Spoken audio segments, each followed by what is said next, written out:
एक धनुर्दास जी नाम के महापुरुष हुए हैं।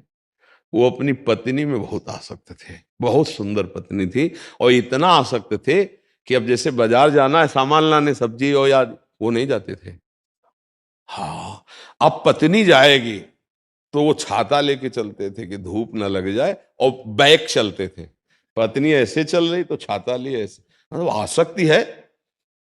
ये बात जब आचार्य चरण के शिष्यों ने देखी तो जाकर बताया कि प्रभु एक ऐसा स्त्री में का प्रेमी देखा पूरी से, तो उनका ये तो बहुत बड़ी साधना उसकी हो गई, क्योंकि आसक्ति सब जगह से समिट चुकी है, उसका मोड़ करना है। हम तो दर्शन करेंगे। उन्होंने कहा भाई तुम इतना आसक्त क्यों हो? तो उनका ऐसा सुंदर हमारी पत्नी है प्रभु, हम जी नहीं सकते इसके। बोले अगर इससे सुंदर दिखा दें रूप? तो बोले हो ही नहीं सकता। तो ये स्पर्श किया तो ये ठाकुर रंगनाथ जी सामने, छाता छूट गया, पतली छूट गई, बड़े महापुरुष हुए धनुर्दास नाम के वहां पर। हाँ, ये सब आसक्ति है। इन आसक्तियों को मिटाना बड़ा इसका नाम ही आसक्ति, और जा नहीं सकती, बहुत मजबूत है। आसक्ति कहीं से भी, किसी में भी आसक्ति हो जाएगी। अरे एक तमाकू में आसक्त हो जाए तो छोड़ना कठिन हो जाता है। एक तमाकू की आसक्त, बीड़ी की आसक्त, फिर बड़ी बड़ी आसक्तियां तो कितनी भरी हुई है। इसलिए भैया हम टोटल कहते हैं, सब आसक्तियों को मिटाने के लिए एकमात्र भगवान की स्मृति। इसलिए कहते हैं नाम जप करो, नाम जप से सब ठीक हो जाएगा। नाम जप नहीं करोगे तो डिप्रेशन में पहुंच जाओगे। आसक्ति इतनी प्रबल होती है क्योंकि वो सीधे हृदय को मसलती है। आसक्ति कहाँ होती है? हृदय में। अब हम उसके बिना जी नहीं सकते। अच्छा, जिससे आसक्ति की वो नासवान है, चाहे शरीर हो, चाहे पदार्थ हो, चाहे पद हो, चाहे वस्तु, कुछ भी हो, यहाँ जगत का सब नासवान। अच्छा, खास बात, हम आपसे आसक्ति कर रहे हो, आप तीसरे से आसक्ति कर रहे हैं, अब और बुरी दशा। लइए, हम आपके बिना नहीं जी सकते और वो हमसे कोई मतलब नहीं, वो दूसरे के बिना नहीं जी सकते।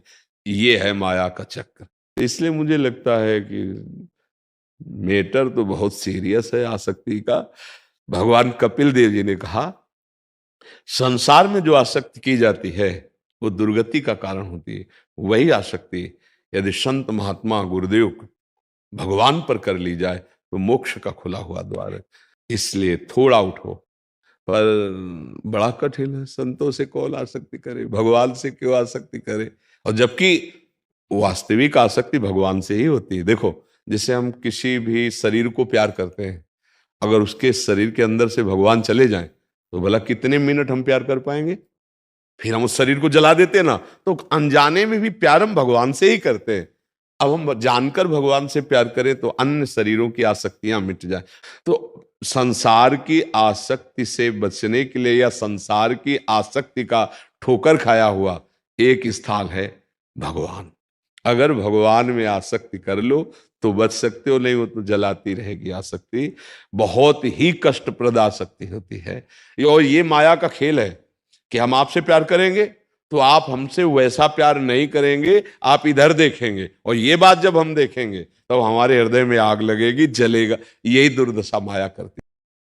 अब ऐसे बैठे रहोगे तो बीमार हो जाओगे, भोजन अच्छा नहीं लगेगा, नींद नहीं अच्छी लगेगी, किसी काम में मन नहीं लगेगा, चिंतन बिगड़ जाएगा, पूरा जीवन बर्बाद कर लिया। न माता पिता की सेवा, न राष्ट्र की सेवा, और न भगवान का। जीवन बर्बाद कर देगा, आसक्ति बर्बाद कर देगा, पक्का समझ लो।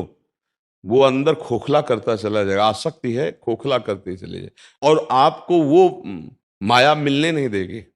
बड़ा विचित्र खेल है। इसलिए बहुत संभल के नाम जप करो, भगवान के आश्रित रहो। बड़ा भयावह संसार, बड़ा भयावह है। छल कपट संसार में हो रहा है। तुम क्या सोचते हो सब प्यार करते हैं? पाए जान जगत में सब जन कपटी कुटिल कलयुगी टंचु। आचार्य चरण कहते हैं कोई बिरला ऐसा होता है कि तुम्हारे प्यार को समझ पाएगा बच्चा, कोई बिरला। क्यों? प्रेम एक अलौकिक, उसमें रूप नहीं देखा जाता, प्रेम में गुण नहीं देखे जाते, प्रेम में धन नहीं देखा जाता, प्रेम में स्थिर। और यहाँ का प्रेम क्या देखता है? चमड़ा देख के होता है। छल कपट को प्यार मत मानो, ये संसार छल कपटी। अगर तुमसे दोस्ती की होती सच्चाई से तो भला ऐसा कैसे होता? तो सच्चा दोस्त तो मिलना तो बहुत कठिन है, वो भगवान मिलाते हैं। तो भगवान का भरोसा करो, उसका भाव छोड़ दो और नाम जप करो, राधा राधा राधा राधा। ठीक है।